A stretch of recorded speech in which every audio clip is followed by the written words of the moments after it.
Find me a floor where only champions walk. Find me a game where nobody has next. Find me a day that has no tomorrow. There, let me play. Let me play for that one final moment. And I will give you memories to last forever. Back to Michael, circles, runs inside, reverses, scores! Yes, sir! Cowens on the floor. What a play by Dave Cowens. 7 seconds. Here it comes. Down the middle of Bird. Bird with 4. Bird out to Dennis. With 1 second, he fires and gets it. Game is over. An outstanding shot by Dennis Johnson. Michael, 6 seconds. 5. Michael in traffic to Kerr. 15-footer. Carrying the jumper. 7, 6, 5. DeBusschere shoots. Hit with 3 seconds to go. 2 seconds. 1 second. West throws it up. He makes it. West threw it up and makes it.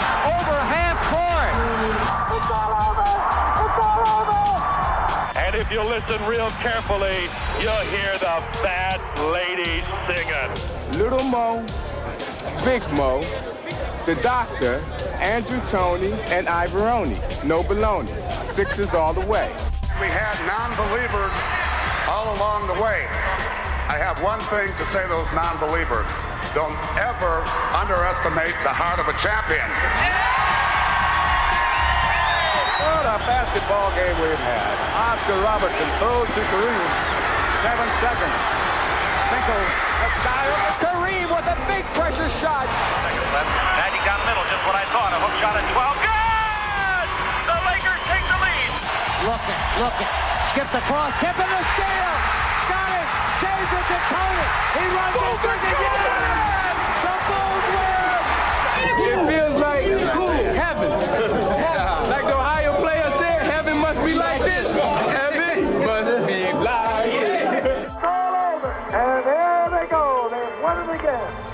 Michael, 11 seconds. Across the timeline he comes, goes to Pippen. Pippen breaks inside. Well, Pippen got the shot. They go to Grant. To Paxson. Paxson going for the win. Here's Paxson for 3. Paxson. Yeah! Yeah! Hits the three!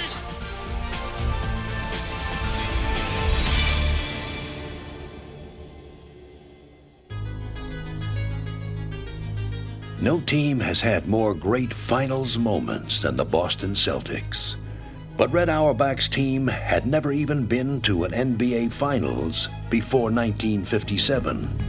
The season they added a center named Bill Russell. Russell was born with a genius for the game and blessed with the physical gifts to go with it. He immediately transformed the Celtics from a good team into a great one, spearheading their defense and anchoring their fast break. I was a perfect fit for them because my game consists of doing things that made my teammates effective. If a guy's not a good defensive player, here's what you do. You approach him this way and send him to me. I'll be waiting for him. Just send him to me. Russell was not only the team's catalyst, he was their emotional leader. Russell used to become physically ill before every ball game, and if we heard that he wasn't ill that particular night, Red Auerbach would stand up and say, "Russ, go into the men's room and throw up." That's how much he gave of himself to win. Russell had unwavering confidence. He thought he was so good that we should win every single game that he played in. West all alone. Look at Russell come down. And what a play by Russell! Then sooner or later you began to feel the same way. But that was Russell's gift. Their teamwork was born of their undying belief in each other. And as they began to build an NBA dynasty, it was their mentality that created the fabled Celtic mystique. It's all over. The Boston Celtics are once again the world champions. Year after year, individual superstars would try to dethrone the Celtics. Future Hall of Famers like the Lakers' Jerry West and the high-flying Elgin Baylor. or the NBA's most dominating one-man force, Wilt Chamberlain of the Philadelphia 76ers. But year after year, the Celtics would find a five-man answer to every one-man problem. There were several occasions we thought we were going to win. We had an opportunity, but it just didn't happen. It's all over, and there they go. They've won it again. We had a mentality that we never lost a game. Time ran out on us because we always felt that we could win. And I think that having that type of mentality allows you to produce those miracle finishes. Greer's putting the ball on a play. He gets it out deep, and Havlicek steals it over to Sam Jones. Havlicek stole the ball. It's all over. It's all over. Boston won an amazing 10 NBA championships in Russell's first 12 years. But as the 1960s were drawing to a close, it appeared that the Celtics dynasty was dying out too. By 1969, Russell was 36 years old, the only holdover from the Celtics' first championship team. Even Red Auerbach had retired, leaving Russell as player-coach. Injured and aging, the Celtics limped to their worst regular season record in Russell's career. What seemed like a hopeless cause then looked impossible when the already powerful Lakers engineered a stunning trade in anticipation of finally defeating Russell and the Celtics in the finals. With guys like Jerry West and Elgin Baylor, I feel very, very happy that I'm being traded to a team that I believe may stand a chance to go down the record as one of the best teams in basketball ever. The drama wasn't so much whether Wilt and the Lakers could beat the Celtics in the finals, but whether the Celtics could make it there at all. They were even then being referred to as the old Celtics, but this were the ancient old Celtics. At that point in time, Russell was 36. They finished fourth in the regular season. They were going to be giving up the home court in each of the 3 rounds. There was no thought in anyone's mind they would get by the first opponent. It would be Russell's Celtics' last run at a championship, and they didn't need anyone else believing in them, as long as they believed in each other. One thing that we've always had in the Celtics is mutual respect. And we think that's the most necessary ingredient for a winning combination. In their first playoff game against the Sixers, Russell blocked 12 shots, sparking the Celtics to a first-round upset. It's that feeling of supporting and encouraging. You give all you have to your teammate to help him be who he can be. And that was certainly true about what Russell did for us on the court, and we gave it back. In the conference finals, the up-and-coming New York Knicks expected to walk over the Celtics. But Boston ran past their young rivals and all the way to the finals, where the heavily favored Lakers would be waiting for their golden opportunity. I don't think that when players come to the Celtics initially, they believe all that pride and, mystique and that type of thing. But with the Celtics, there was always a sense of we rather than I.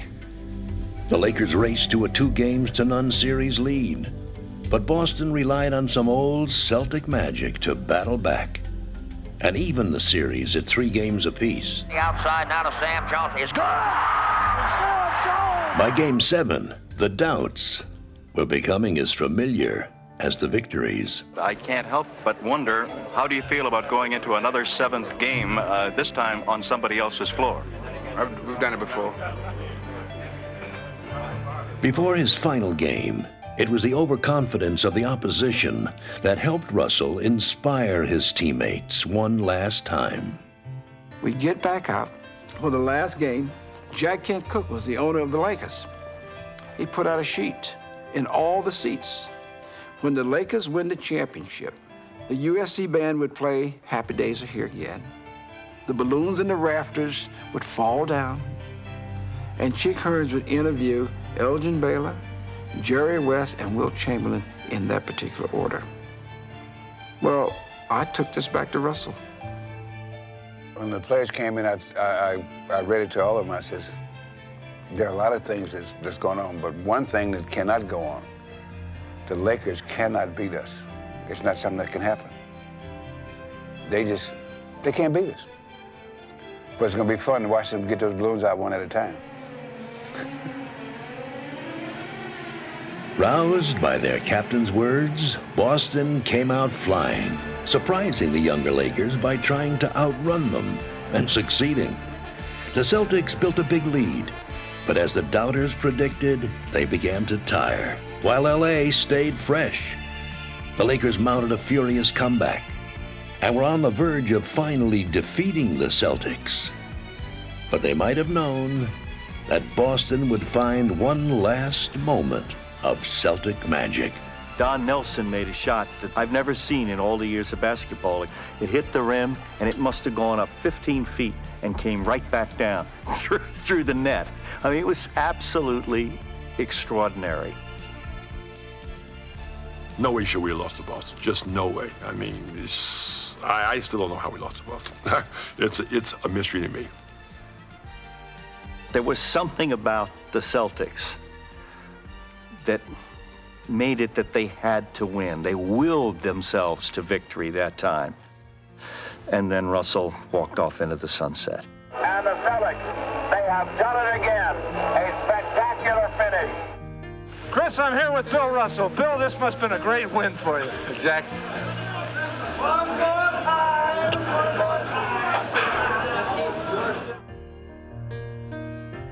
The time I spent in the locker room and on the floor with my teammates was a marvelous, marvelous, wonderful time for me. From there, I couldn't go to heaven because leaving there, going anyplace else was a step down. The Celtic mystique still filled the old Boston Garden in the 1970s with John Havlicek, Dave Cowens, and JoJo White as caretakers of the dynasty. In 1974, coach Tommy Heinsohn led Boston to its 12th NBA championship. In 1976, Lucky 13 looked like a sure thing, as the team that had practically written the history of the NBA would take on a team that had contributed only a curious footnote. When the Phoenix Suns joined the NBA in 1969, they took part in a coin toss to see who would get the first pick in the draft. The prize was Lou Alcindor, later Kareem Abdul-Jabbar. I call heads. The coin has come up tails. Within 2 years, Kareem had brought a championship to Milwaukee. The Suns got Neil Walk and 8 years of heartache. Then in '76, their fortunes changed. In the playoffs, rookie Alvin Adams and former Celtic guard Paul Westphal led Phoenix past the defending NBA champions. The Phoenix Suns beat the Golden State Warriors 94-86 to win the Western Conference Championship and now advance to the NBA Finals. In the Boston Garden, it looked like the Suns' luck had run out. Well, Boston blew them out the first 2 games, and it looked like this series was history over. Phoenix didn't have a chance. So down we go to Phoenix, and bingo. The Suns come up and even this series up at 2 games apiece. For Game 5, the teams returned to Boston, where the Celtics had the building, the fans, and history on their side. All the Suns had was the nerve to think they could walk in there and win. The thing that people remember most, and rightly so, is that 5th game. In the first quarter, the Celtics showed the Suns how big game basketball was played. This is Boston Celtic basketball at its best. Suns have turned it over 4 early times. Woods with a beautiful play, took it from the sky. We had that game in the pocket because we had about a 20-point lead in the first half, I believe. Sobers gives it up on the turnover. Silas has got you-know-who, Hondo. Devastating first quarter. We had to call 3 timeouts in the first quarter, but I'll say one thing about that 76 team. They refused to quit. Down 16 at the half, the Suns began their charge. Ever so slowly, the Phoenix Suns clawing their way back into this game. By the end of 3 quarters, Boston's lead was dwindling. The Suns were beginning to run the Celtics out of their own building. But would they run out of time? are watching a team that finished only 2 games above 500 in the regular season battle for a championship. With a minute left and down by 5, Coach John McLeod looked to his one player with Celtic pedigree to handle the pressure on the parquet floor. Westfall turnaround. 94-91, Phoenix alive with 52 seconds and a 3-point Boston lead. So that was a big basket by Westfall. Kept his team in it, and Westfall knocks it away. Came around behind Charlie Scott. Here's Paul back down the other way. Paul Westfall puts it in. Westfall's scoring spree sent the game into overtime. There, with the score still tied, the Suns again tried to stare down history as the Celtics drew up the last play for their veteran playoff hero. Goes to Havlicek. In the corner. Fake. Fires. No good. A second 5-minute OT, and still the Phoenix Suns refuse to turn into pumpkins. For the Cinderella Suns, midnight was again fast approaching as the Celtics controlled the second overtime. Boston's fans were ready to finally celebrate, but Phoenix had other ideas. Carr gets it into Van Arsdale. Van trying to drive, shoot from the corner. It's good. 15 seconds to go. Phoenix down by 1. Here's a steal by Westfall to Van Arsdale to Perry. It won't go. Perry gets the rebound. Perry from the corner scores it. Curtis Perry scores it. 5 seconds to go. Oh, I don't believe it. I do not believe it. The Celtics drew up the potential game winner. And although he had missed at the end of the first overtime, John Havlicek would again get the call for Boston. The guy we were most concerned about was Havlicek. Well, I'll be a son of a gun if he didn't break loose. Havlicek. He's coming around to the left. The shot is good. The shot is good, and that's it. The ball game's over. The shot is good. When he hit the shot, we thought the ball game was over. The ball game is over. John Havlicek won it. We were actually in the locker room thinking we had won it. They say there's 1 second left. They say there's 1 second left. When Havlicek made the shot, I looked up at the clock and saw there were a couple seconds left. I asked Richie Powers if we called the timeout, if we could still advance the ball to half court. Do they have a timeout left, or have they used both of them? They didn't have any. And they got a technical foul. JoJo White made the technical, but now they could advance the ball to midcourt. Westfall's gamble gave Phoenix a final shot to tie the game. And now we come to the end of the second overtime with a couple of the most incredible turnarounds I have ever seen. Won't start until it's touched. They'll have to throw it up. Garher, turnaround, shot in the air. It's good. It's tied again. I don't believe it. It was like a miracle. Something happened, and it just stunned. Myself, I was stunned until the next day. Garher ties it. We'll go to the third overtime. Somebody up there is on our side. It's going through your mind, you know, that so-and-so made that shot. Why in the world didn't we do something? By the third overtime, notions of strategy gave way to hopes for survival. The Suns' Alvin Adams had fouled out, while the Celtics lost 3 starters to fouls, including Dave Cowens. But into the void stepped number 30, Glenn McDonald, a seldom used reserve and an unlikely hero in this unlikeliest of games. Underneath to McDonald, a fall away. Glenn McDonald! Again, it was Westfall who wouldn't let Phoenix die. 21 seconds, it's a 4-point lead, and McDonald lost it. 17 seconds, Sobers has got Westfall open. It's 2 points again, and 12 seconds. Westfall had time for just one more miracle. We got a double team, and they threw it over to, I think, Don Nelson, and so I knew that his next pass would have to be up the sideline. Nelson gives it to Art. Westfall's got a hand on it. He put a little bit more on the pass than I hoped he did. If he would have arched it a little more, I think I could have tipped it back to our guy. That final miracle never happened, and Boston won the most outrageous game in NBA Finals history. The Phoenix Suns still haven't won a championship, but on that day, They proved that basketball glory doesn't only go to the winners. The triple overtime, probably the greatest sporting event that I've ever been around.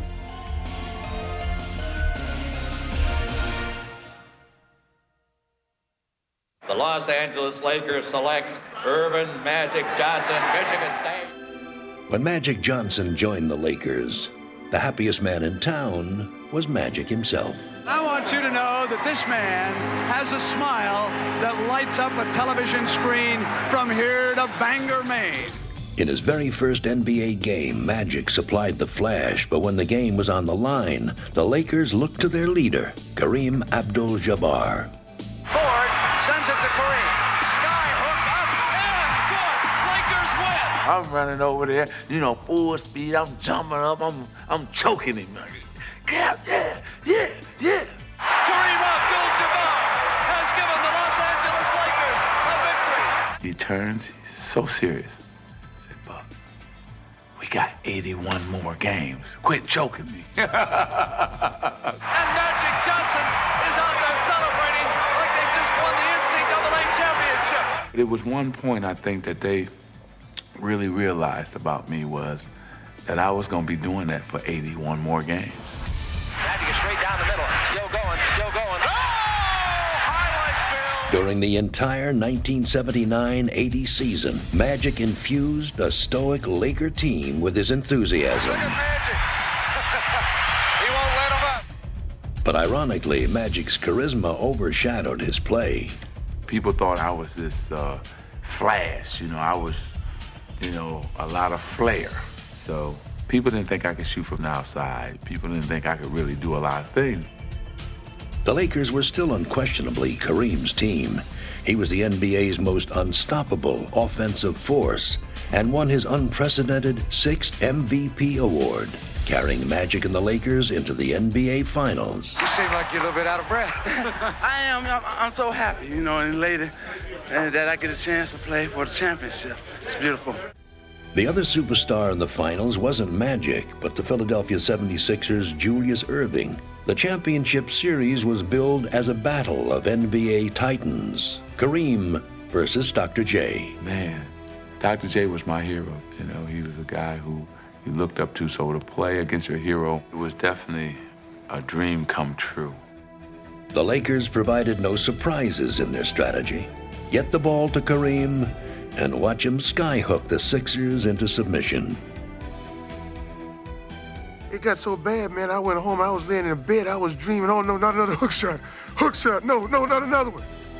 But every hook that landed brought a counterpunch from the doctor. Sixers, and they get inside. And unbelievable. Julius Erving hit it ringing underneath, and he still got the field goal. In the pivotal 5th game, with the teams tied at 2 games apiece, the series took an unexpected turn. Kareem turns underneath, puts it up and scores on a finger roll. 5, but Kareem's hurt. Kareem turned an ankle. Kareem is hurt. I don't think Kareem is going to be able to go anymore right now. But Kareem bravely played on and kept the Lakers in the game. He will try to play despite a painful sprained ankle. In the game's final critical seconds, the Lakers looked to their captain one more time. Lobbed to Kareem in behind. Kareem took a blow and made the basket and drew the foul. Kareem's heroics brought the Lakers to within 1 game of the championship, but it had come at a heavy price.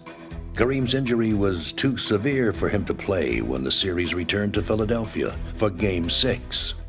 You know, we got the news that Kareem was not going to be able to play Game 6. And so, you know, nobody said too much at that particular time. I think that we were all like in shock and still like, man, you know, can't believe that he's not going to play. So we get on a plane to go to Philly. You know, we all got our favorite seats. And Kareem's seat was vacant. So I said, never fear, guys. Magic is here. And he said, and they looked at me like I was silly or something. Some young kid, like, you were right, okay. And so Magic on the airplane asked the coach, could I please start at center? And the coach kind of laughed at him, and I said to the coach, he's serious.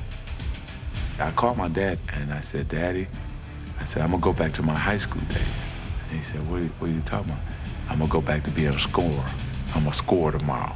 I'm going to score a lot tomorrow. You are looking live at the sold-out crowd at the Spectrum in Philadelphia. It is Game 6, the 76ers and the Lakers. The one thing you were concerned about was, Abdul-Jabbar's dominance against that team. He had been the factor in that series, period. And going back to Philadelphia, I think most people envisioned that the Sixers were going to be able to run roughshod over this team without Abdul-Jabbar.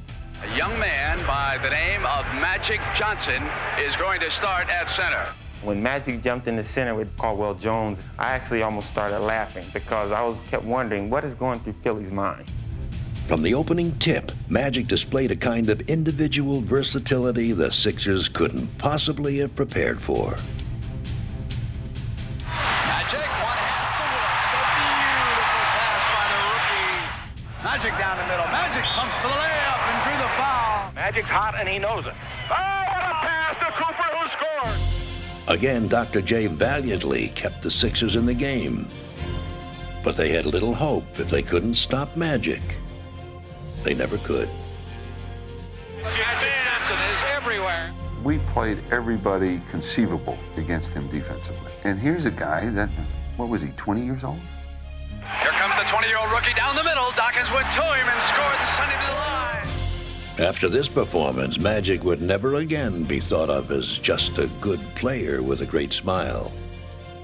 Irvin came up with one of those games that started to separate him in the eyes of people from the rest of the basketball players. And it was really the coming out party for Irvin Johnson. The rookie had become a master, and he had the championship to prove it. There it is. It's over, and the most valuable player is Magic Johnson. 42 points, 15 rebounds, and 7 assists. He starts at center, plays forward and guard, and leads the Los Angeles Lakers to a world championship without Kareem Abdul-Jabbar. I just wish he stayed in school one more year. You know, we would have gotten another ring. Man, 42 points as a rookie in the biggest game, that's all right. That was still today my greatest game probably in the NBA.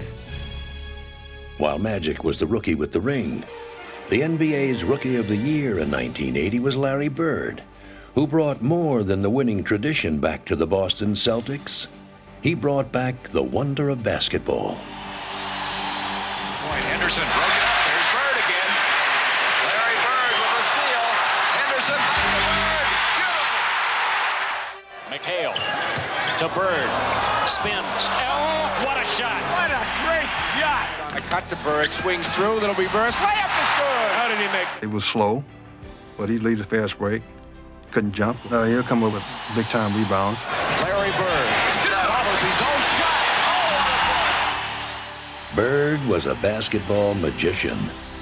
And with the ball in his hands, he could make the impossible happen. Oh, he's amazing. He's making passes or doing things with the ball. You say, well, how did he do that? Quickly ahead to Bird, behind the back move, dumps it to Parrish. What a pass by Larry Bird. And the rebound to Bird. Look at that pass. Oh, what a show. Great play. Oh, show. Forget about it. This was the smartest guy in the world of basketball. Bird with the pass through the legs of Sigma. When the game was on the line, Bird was at his show-stopping best. Up fakes. Fires another three-pointer. Oh! Ties it up. You know if the game is close and they got the ball, or you don't have no cushion in terms of a lead, Larry Bird can win the game. Bird pops out, gets it on the sideline, goes baseline, throws it up and in. Larry Bird did it again. He did it again. I remember in particular one where I had to make a pass in from Phoenix. Max looking, loops it to Bird, a runner. It's good! It's good! And the Celtics win it! As soon as Larry let it go, he virtually turns to the bench and he's looking over like, you should have had more than one guy on me. Is he worth the price of admission or what? He is too much. Absolutely too much. As much as his basketball skills, the intangible qualities of his leadership made Bird the ultimate teammate. essence of Larry Bird, in probably one word, is toughness, mental and physical. They could sense his leadership, his demeanor, his hustle.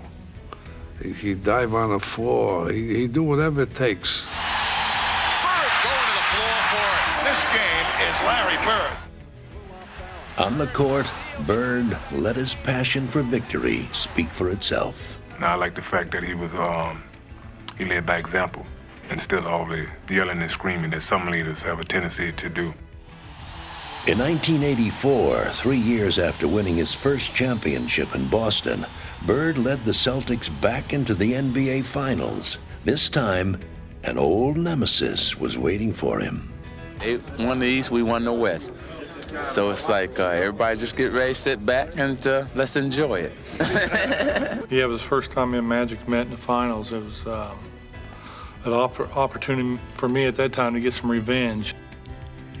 In the 1979 NCAA championship game, Bird's dreams of an undefeated season at Indiana State were denied by Magic Johnson and Michigan State. Together, they would take the NBA by storm, and 5 years later, they finally had their championship rematch. And Larry Bird, for his credibility and for his highlight and for him to be who he was, he had to beat Magic Johnson during that particular series.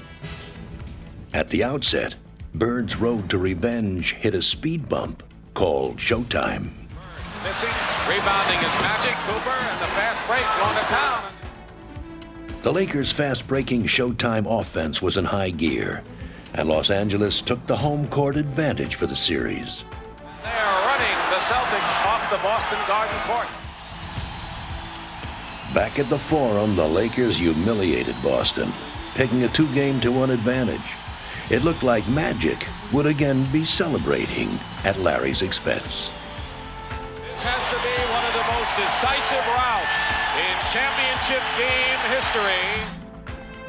With his basketball dreams turning into a nightmare, the normally private Bird made his feelings shockingly public.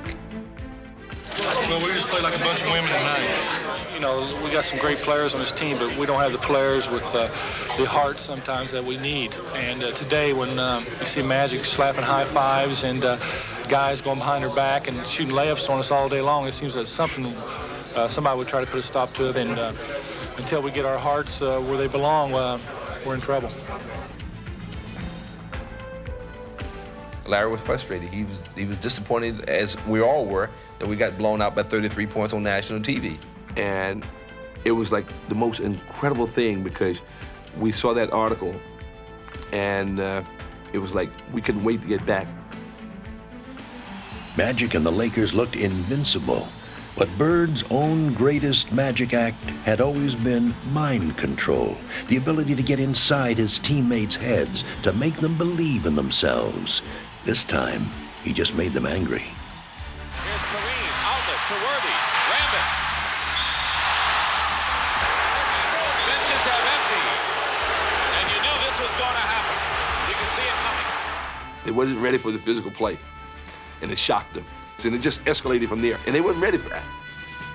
Bird had sounded the call to battle, and he wasn't afraid to lead the charge. Slings the elbow, and now is yelling at Larry Bird.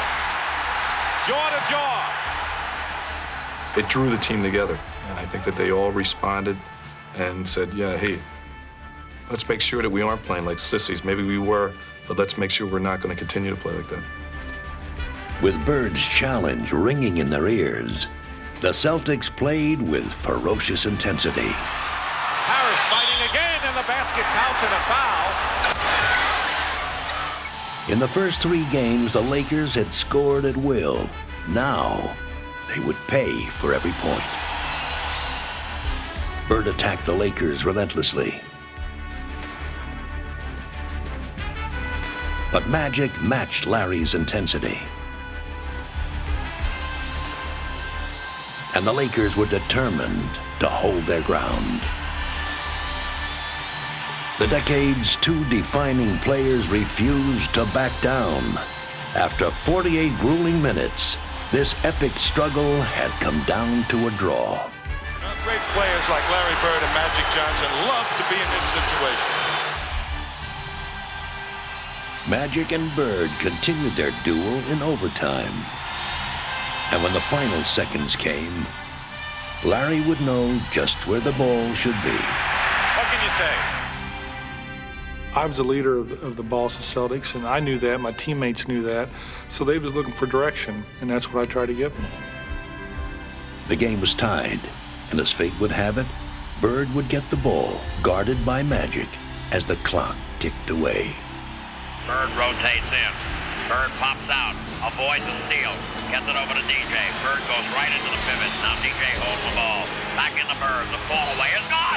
Oh my goodness! Oh my goodness! What a play! Boston Celtics have evened this NBA World Championship Series at 2 games apiece.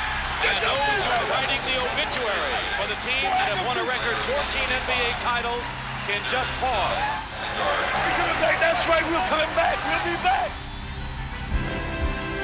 Game 4 turned the series in Boston's favor. Bird had restored their pride. Then he would seal their victory. Here's Magic off the mark. Lakers had several chances, and here's Larry Bird chucking down the court. The moment had called for greatness, and Larry Bird had answered the call. No one believed that we could beat the Lakers that year. Absolutely no one believed it. But the fact of the matter is, we believed in ourselves, and that was a lot because of the leadership Larry had.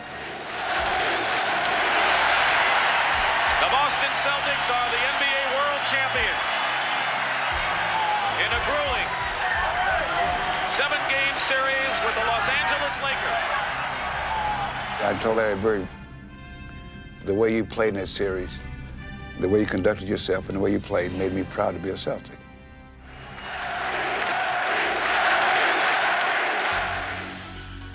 He was often the smallest man on the court, but during the 1980s, Isiah Thomas dreamed of walking tall among the reigning giants of the game, Magic Johnson and Larry Bird. Well, I think he already thought he was like them. I don't think there's any question. He thought he was, and he was, a great player. He'd see Magic, he'd see Bird collecting trophies, and he wanted to do that. There was this burning desire to want to achieve that. The bigger the situation, the greater he became. Isiah turns, guns, it goes! He wanted to be the guy with the ball to win or lose in almost every single game. Here's Isiah. Let's see what we got. All the way up. Go!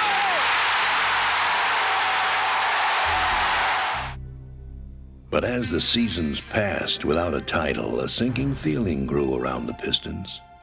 Then in the 1987 Eastern Conference Finals in Boston, holding the ball and a 1-point lead, Isiah hit bottom. Now there's a steal by Bird. Underneath the DJ, lays it in. Right at 1 second left. What a play by Bird. Oh my! What a mistake by Detroit! The locker room was very quiet. And we were a tight team, but it seemed like Isiah was sitting by himself. And he knew he messed up. And he knew he was going to have to live with it for the rest of his life. He probably still having nightmares about it. Isiah, if you could, just one more time, the final 5 seconds. You see Bird coming in all right. When you're the leader, everybody's giving you their trust and their confidence, and they believe in you, and you let them down, and your confidence and your trust is shaken. Theirs is shattered.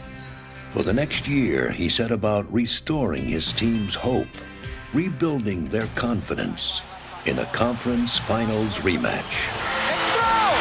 With 7 seconds left. Isiah had finally beaten Bird and made the NBA Finals. There, he would meet his last remaining nemesis, Magic Johnson. Behind Isiah, Detroit would take a 3-2 series lead. Isiah's self-confidence and the team's belief in him were overflowing. Over to Isiah, 3-point country. He tries for 3. He got it! For Game 6, the finals returned to Los Angeles. The Pistons were 1 win away, but the Lakers were still the champions. And they had one more lesson in championship basketball for Detroit. Now Magic at the three-point line underneath to Scott. Scott scores. Come on, team out, not quite ready. Team out, not quite ready. All right, let's get our mindset back now. Get our mindset back. Come on, man. All business here. Somebody did it. Come on. As the third quarter began, the Pistons looked to Isiah, and Isiah was looking for final redemption. Rebound is up, taken by Isiah, and he scores. Great play by the little guard. Thomas the rebound. He's got Dantley and Dumars. Goes to Dumars, who lays it in, and quickly the Pistons have come the Laker lead to 4. Isiah Thomas is hurt down on the court underneath the basket. I couldn't tell what happened.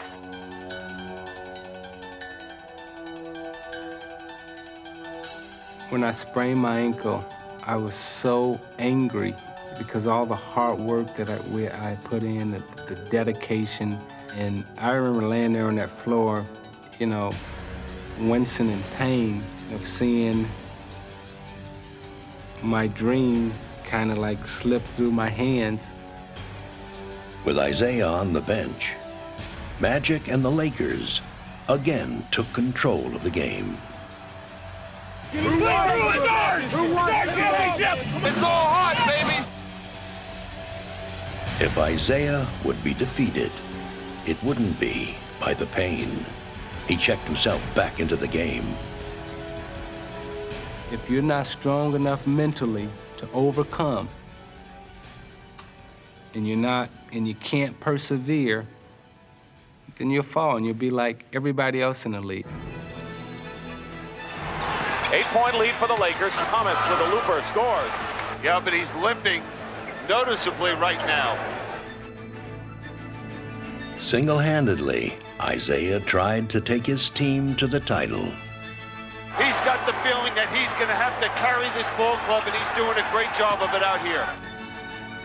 Isiah scored 25 points in the third quarter, an NBA Finals record. Tries again. Makes again. He owns the night, Isiah. Give it to Isiah, why not? Isiah against Scoop. He shoots over him from 20, it's good!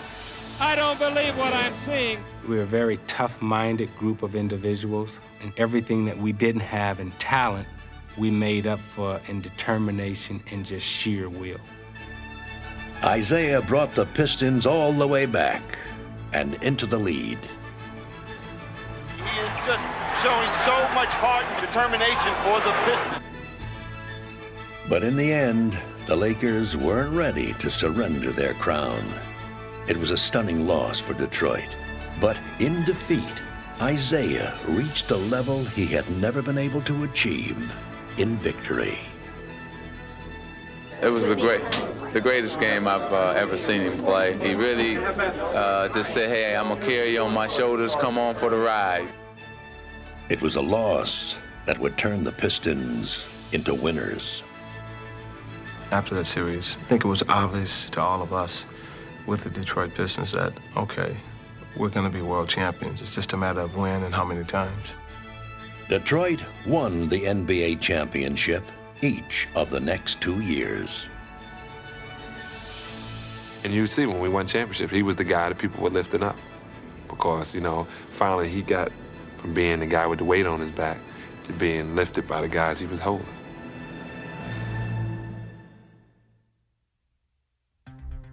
When the finals demanded, sometimes an entire team can rise to the occasion together. In 1970, that team was the New York Knicks. All season long, their success had been built on the team concept, relying not on anyone, but on everyone. No one of us was as good individually as all of us could be as a team, and we were all kind of points on a five-pointed star. And we all had to depend on each other. Outside Bradley, one-hander from 20, yes! There was no envy on that team, no jealousy. The chant of hit the open man became our theme, you know, because the ball was moving around 5, 6, 7 times to find an open guy. So every player sacrificed something to make us a cohesive unit. They were like one body with 5 hearts, but their soul lived within Willis Reed, the NBA's MVP in 1970. He was the galvanizer for our team. He could score, he could defend. He was the captain. And in quotations, Willis was the captain. He was the guy who kept us together.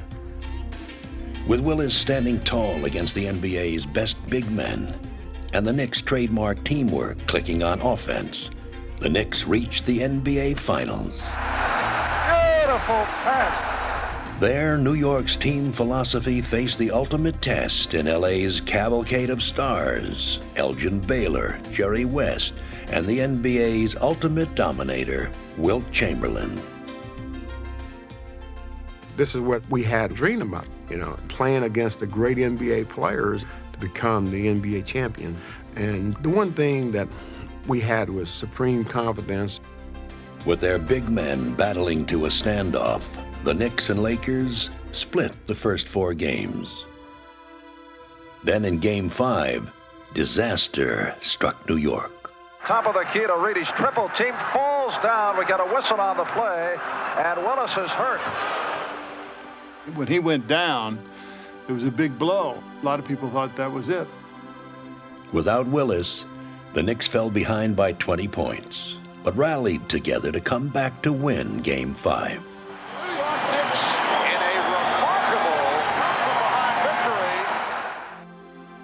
With Willis still out of action, Game 6 produced no such miracles. Chamberlain scored 45 points, and the Lakers forced a decisive Game 7. Minutes before the final game, there was still no announcement whether Willis would play. Jack, 19,500 fans here in New York City have yet to see Willis Reed at this hour of the evening. Coming back to New York, 7th game, will Willis play? That's the question. Will Willis play? Only when I went to the Garden did I found out that it was dubious as to whether he would play. So there goes the championship. Because without him, I didn't think we could win at all. I remember just before we took the floor, I said to him, "We only need you for a couple of minutes, big guy." And he said, "If I can get out there, I will." The big question is, will Willis Reed play tonight? There is tremendous doubt right now. I looked at it as opportunity. This is what I worked so hard for. Not only me, but everybody else in that locker room. And for me not to go out there, then I would be letting them down. I wasn't going to let that happen. Here comes Willis, and the crowd is going wild. When he did that, we said, yeah, the captain is ready. If his dramatic entrance wasn't enough, Willis followed it up by hitting the Knicks' first 2 baskets of the game. Barnett to Reed on the forecourt, right side from 20, jumps, yes! Willis has hit on his first 2. At that point, the whole team had been lifted several levels of belief in themselves. But seriously hobbled, Willis would not score another point the rest of the way. Coach Red Holzman needed the other Knicks to finish what the captain had started. He said, "Hey guys, I don't care if Willis play or not, we've got to play." So Red told me to start to look to do more. To the top of the key, loses to Frazier, racing ahead of the field. Frazier made the steal. Fueled by the coach's words and the captain's courage, Walt Clyde Frazier took over. Frazier cuts to his left, now stops and jumps. Yes! Frazier out of the back court. And Walt looking very cool. Running one-hander. It's good! Walt Frazier had one of the most remarkable games of all time in the history of NBA championship play. Stolen by Frazier. Down the lane with the floater, but it's good! Well, Willis provided the inspiration.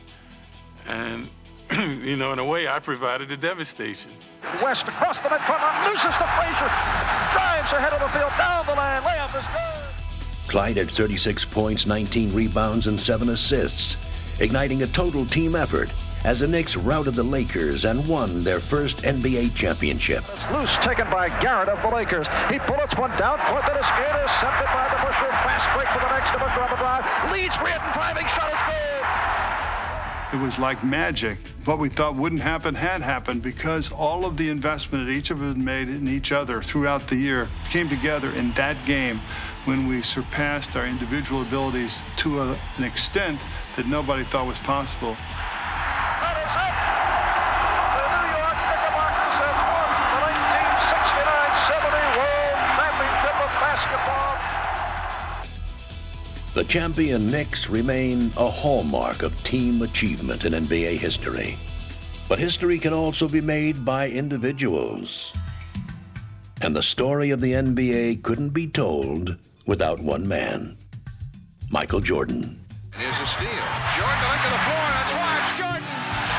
Oh, give him a chance. Stepped it out to Jordan, down the lane, all the way.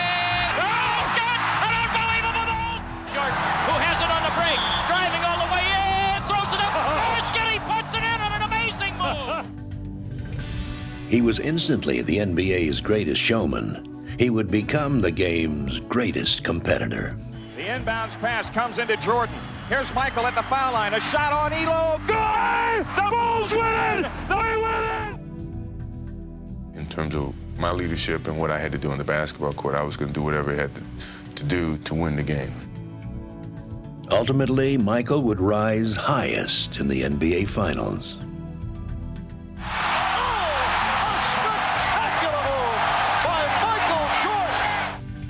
Year after year, Michael turned the finals into his personal showcase. Jordan fired it in his ring. Oh, no! 3-pointers from Jordan.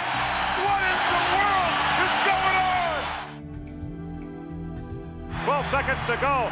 Michael will take it. He's fouled. He scored! Michael with 54. He does whatever he has to do to beat you. They can't stop him. Not tonight, anyway.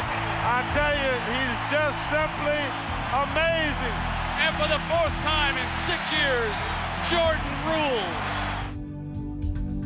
Bulls get a last chance. MJ, top of the circle against Russell. Michael hangs, fires, scores! Bulls win! He knocked it in at the buzzer. Bulls win! Yes! How many times has he done that? In their first 5 trips to the finals, the Bulls won 5 NBA championships, and Michael was named the finals MVP every time. You're going to have to cut Michael Jordan's heart out to beat him, because people don't understand that's his greatest talent. It's his inner guts and his inner heart as a competitor. In the 1998 finals, Michael and his superstar teammate Scottie Pippen showed no signs of loosening their grip on the trophy. Oh, yes, sir. Showtime. Michael Scottie. Looking invincible as they took a 3-1 advantage. Does anyone think that Michael Jordan will let this series out of the city of Chicago? Tonight was like an appetizer. Friday could be the entree. The celebration in Chicago had already begun. Get your Bulls Jazz program right here for Game 5, the clincher.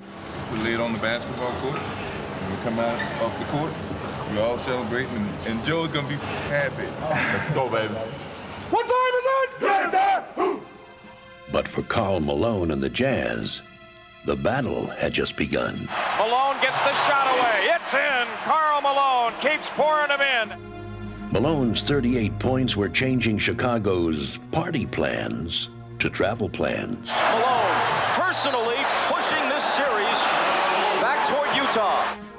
Even Michael couldn't bail out his teammates this time. Into Jordan, a prayer. We go to Utah. I think the Bulls' championship run is in serious jeopardy. And what a quiet crowd all of a sudden. All those plans for the parade, for the victory celebration, for the awarding of the trophy. Out the window, baby. We're going to Salt Lake City. As the series shifted to Utah, so had the momentum.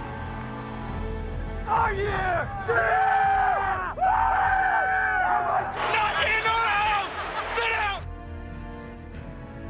If the Bulls were going to win their 6th title, they would have to do it the hard way. Bob, I think Scottie Pippen pulled his back out on that dunk shot. On the game's first play, Scottie Pippen's back gave out. Scottie Pippen leaves the bench and heads for the locker room. The Bulls were wounded, and the Jazz were ready to pounce. Back to Karl Malone, free throw line, fake left, go right, to the free throw line, jumping up around the rim, good! The Bulls win! They have all the momentum, and the Bulls are back on their heels. Chicago's burden now sat squarely on the shoulders of Michael Jordan. Michael Jordan is going to have to carry the load. Down to the angle left to go to Jordan. Michael, one bounce, fire away. Score another one, a man possessed. Jordan's the guy they want, even more so than usual, and that's why. Michael's in the zone. Michael feels right now he can make every shot he takes. Out front, Jordan for three.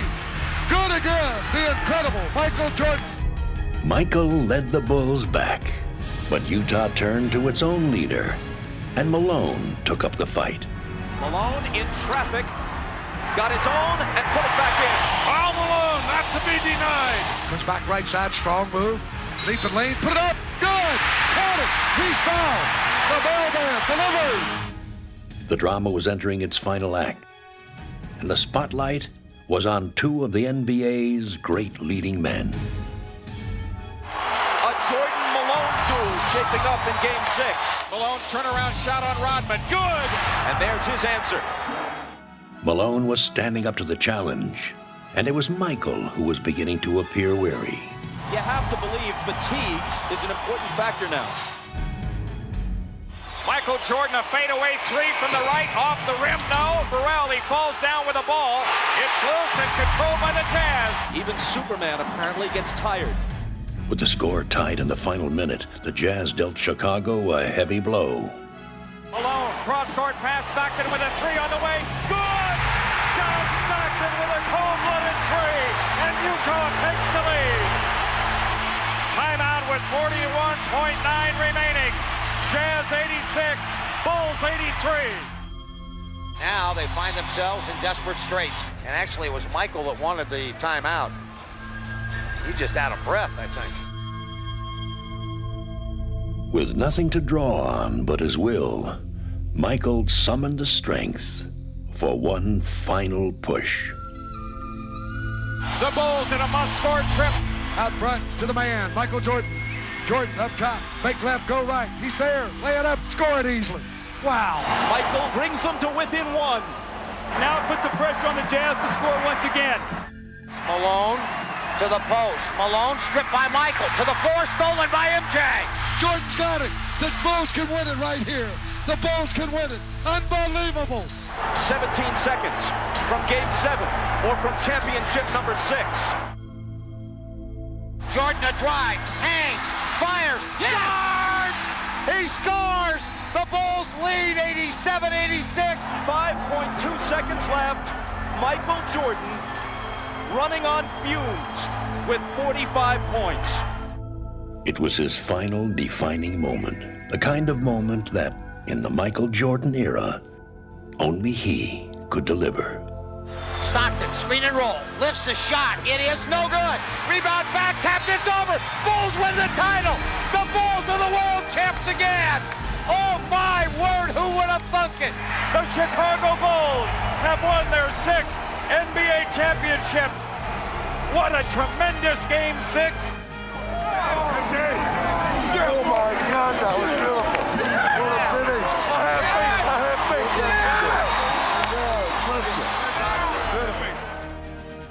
I'm just so happy to be a part of this. I mean, we just hopped on Michael's back, basically. The guy is a basketball god, and I'm glad he's on my team. He no longer needs to prove his case as the greatest player in NBA history. He just adds to it. And if this is the final chapter, what a way to close the book.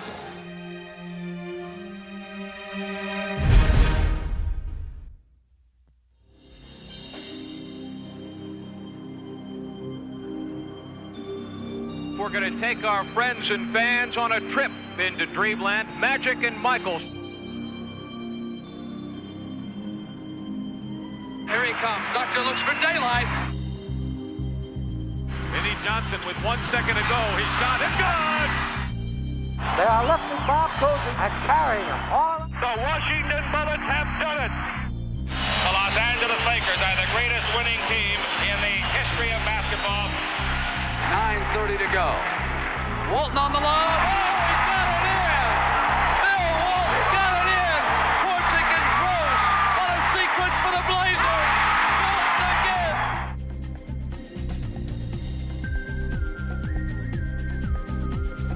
And the steal by Jordan. Behind the back on Russell. He turned it around and finished it.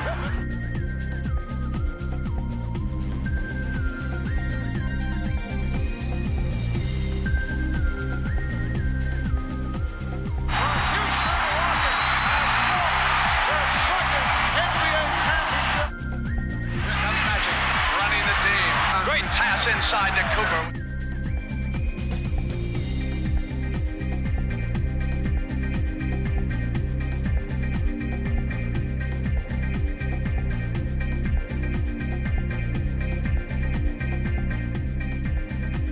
Back to KJ. He'll have to force a shot. He's blocked. It's blocked. The Supersonics win their first ever NBA championship. The Bulls have won it. Let the celebrations begin in Chicago. Yo, can't touch this. How'd I do?